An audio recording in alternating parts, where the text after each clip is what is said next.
The United States quarter dollar is one of the most collected and recognized coins around the world, and when we talk about the year 2000, we enter into a very special phase of American coinage history. The quarter issued in that year belongs to the famous 50-state quarters program, which began in 1999 and ran until 2008.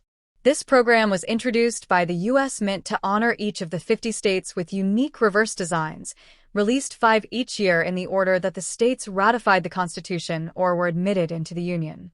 Because of this program, the year 2000 quarters hold a very important place in numismatic circles, and they attract both casual hobbyists and serious coin collectors. When we say a 2000 quarter without a mint mark, we are specifically referring to coins struck at the Philadelphia Mint. The Philadelphia Mint typically uses the letter P as its mint mark, but there are exceptions. Some coins are produced without the mark, and collectors usually call them Philadelphia issues. These coins were made in massive numbers, and in circulated condition, they are still fairly common. Millions upon millions were produced and entered circulation. Because of that, their base value today, if found in average worn condition, is still 25 cents, which is their face value. However, collectors sometimes pay slightly higher amounts for well-preserved examples, especially if the coin has minimal wear, good luster, or any unusual striking features. The 2000 quarters had different reverse designs because of the state program. The states featured in that year were Massachusetts, Maryland, South Carolina, New Hampshire, and Virginia. Each of these designs carries its own symbolism. For example, the Massachusetts quarter shows the image of the Minuteman, an iconic figure of the American Revolution. The Maryland quarter features the State House dome, the oldest state capitol still in continuous use. South Carolina's quarter shows the state outline, the palmetto tree, and a Carolina wren. New Hampshire's coin depicts the Old Man of the Mountain, a rock formation that sadly collapsed in 2003 but lives on in the design. Virginia's coin highlights the ships Susan Constant, Godspeed, and Discovery, representing the Jamestown settlement of 1607. Collectors often love these designs because they connect history, culture, and art in a small metal disc.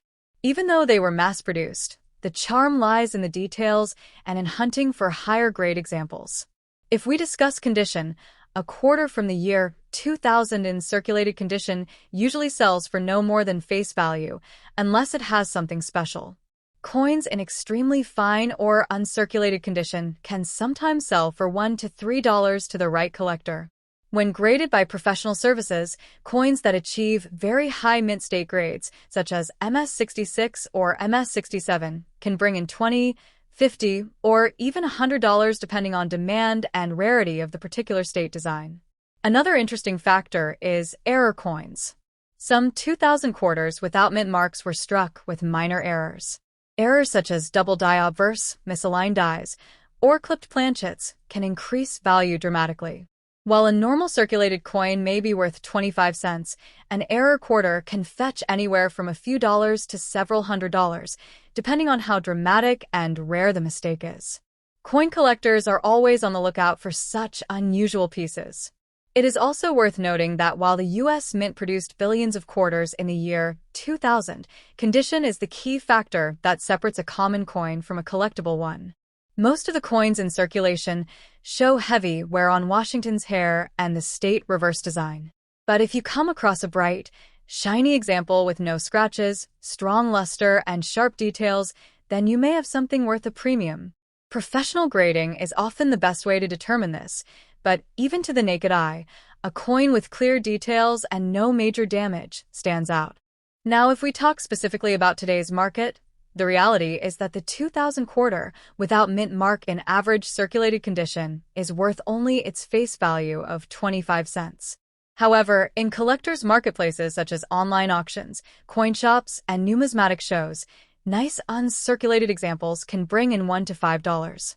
Exceptional coins in high mint state grades certified by grading companies like PCGS or NGC may sell for $50 to $100, and in very rare cases where the grade is nearly perfect, the price can even reach into the hundreds. As time passes, the significance of the 50-state quarters program continues to grow because it introduced millions of Americans to the hobby of collecting coins. For many people, The 2000 quarters were the very first coins they set aside as collectibles. Children, families, and new collectors all took interest in searching their pocket change to complete a full set of 50 designs. This cultural impact adds a sentimental value that cannot always be measured in dollars. Many people still keep their state quarters in albums or folders, and the year 2000 issues are a special reminder of that era. In summary, the 2000 quarter dollar without mint mark in circulated condition is a common coin, usually worth only face value. But depending on condition, design, and the possibility of mint errors, the value can rise significantly. In the modern market, collectors pay attention to the small details that separate a regular coin from a special one. While most of these coins will never make you rich, they remain an important part of U.S. coinage history, and they continue to be loved by collectors worldwide. Sparkles.